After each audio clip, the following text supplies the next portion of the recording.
आदिब साहब को आप सबने सुना होगा। ये हमारी खुशकिस्मती है कि वो जो है वहाँ से यहाँ आए हैं।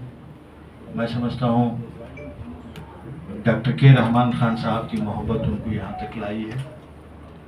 मैं आपका इस्तकबाल करता हूँ, खैर मकदम कहता हूँ। हमारे मिली काउंसिल के एग्जीक्यूटिव मेंबर मोहम्मद आलम साहब भी यहाँ हैं, मैं उनका भी खैर मकदम करता हूँ। वो इसलिए नहीं कि वो जो है के रहमान खान साहब के फर्जंद हैं, बल्कि उन्होंने पार्टी के लिए जो काम किया है उसको रिकग्नाइज करते हुए उसका सिला जो है उनको मिला है। लेकिन खून में जो है उनके सियासत है ही है।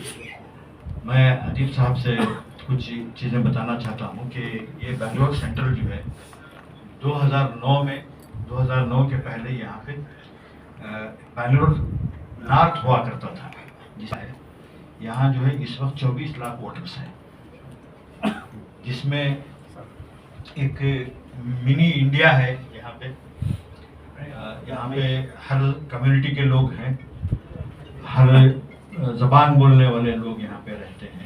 यहाँ यूपी के लोग हैं, बिहार के हैं, उड़ीसा के हैं और कर्नाटक के तो है ही हैं, केरला के हैं, तमिलनाडु के हैं, तमिल बोलने वाले हैं, तेलुगु बोलने वाले हैं, मलयालम बोलने वाले हैं, कई ज़बानें बोलने वाले लोग यहाँ पे बसते हैं। बहुत बड़ा इलाका है।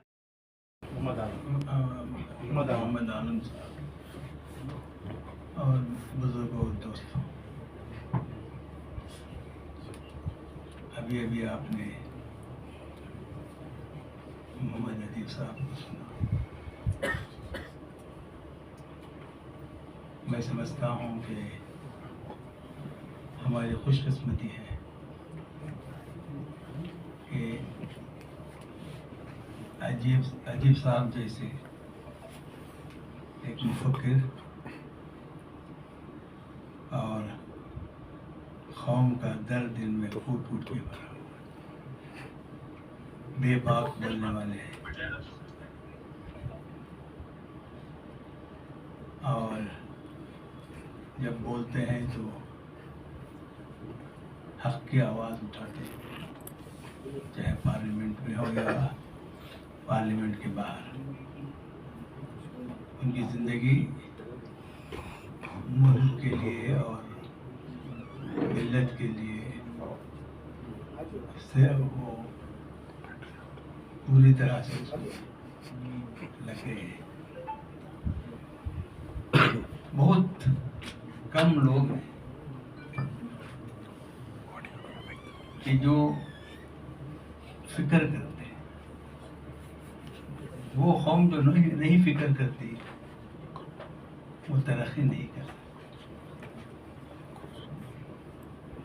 तो अदीब साहब जैसे दर्द रखने वाले लोग जद्दोजहद तो करते हैं, पर जब एक तज़िया करते हैं सारे हिंदुस्तान में मिल्लत का, तो दुख होता है, दर्द होता है। उन्होंने कहा कि आज की जो हालात मुसलमान गुजर रहा है वो खुद मुसलमान उसके रिस्पॉन्सिबल है, दूसरे कोई नहीं। हम कभी हमारे नाकामियों पर नज़र डालते हैं तो हमारी एक फितरत बन गई है कि हम हमारी नाकामियों को दूसरों को कसूरवार नहीं करते। हम कभी अपने आप को कसूरवार नहीं करते। हर वक्त ये कहते हैं कि हम मुसलमान हैं, हमको कौन हाथ पकड़ेगा, हमें पिछड़े हैं, हमें कोई इनकरेज नहीं करेगा।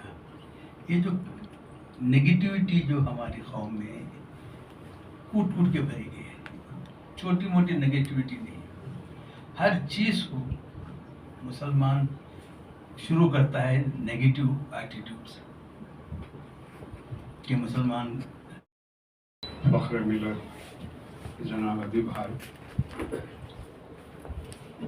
साबिक़ मरकज़ी वज़ीर जनाब रहमान खान साहब, जनाब आलम साहब, मेरे अजीज़ दोस्त जनाब उबैदुल्लाह शरीफ साहब, हज़रात,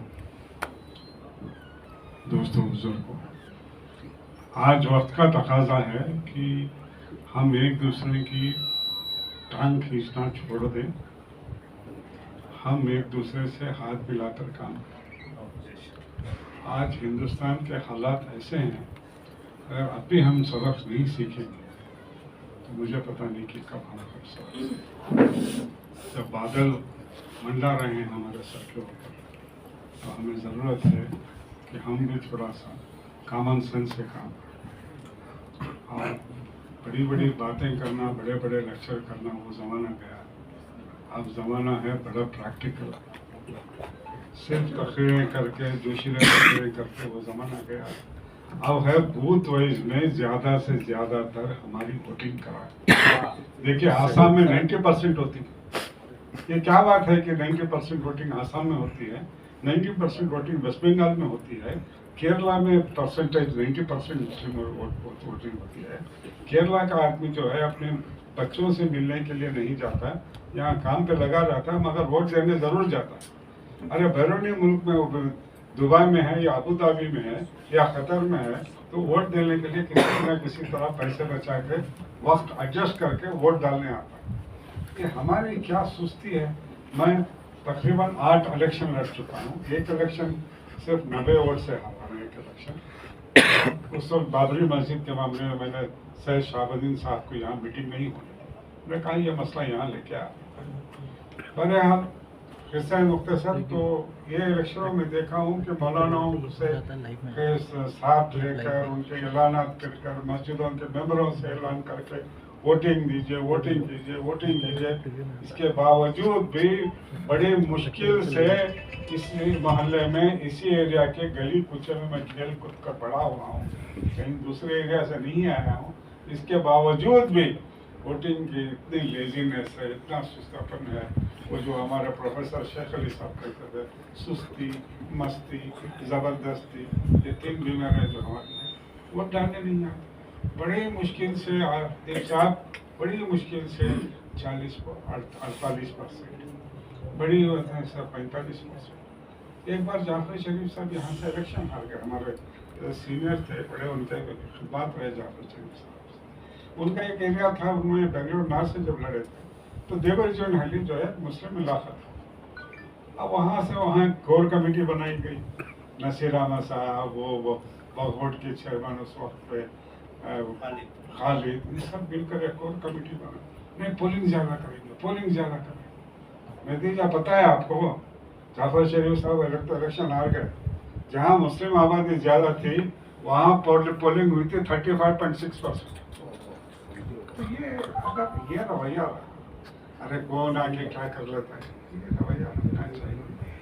पोलिंग परसेंटेज हमको ज़्यादा करना और हमारे दूसरे भाइयों के साथ मोहब्बत के साथ उनके साथ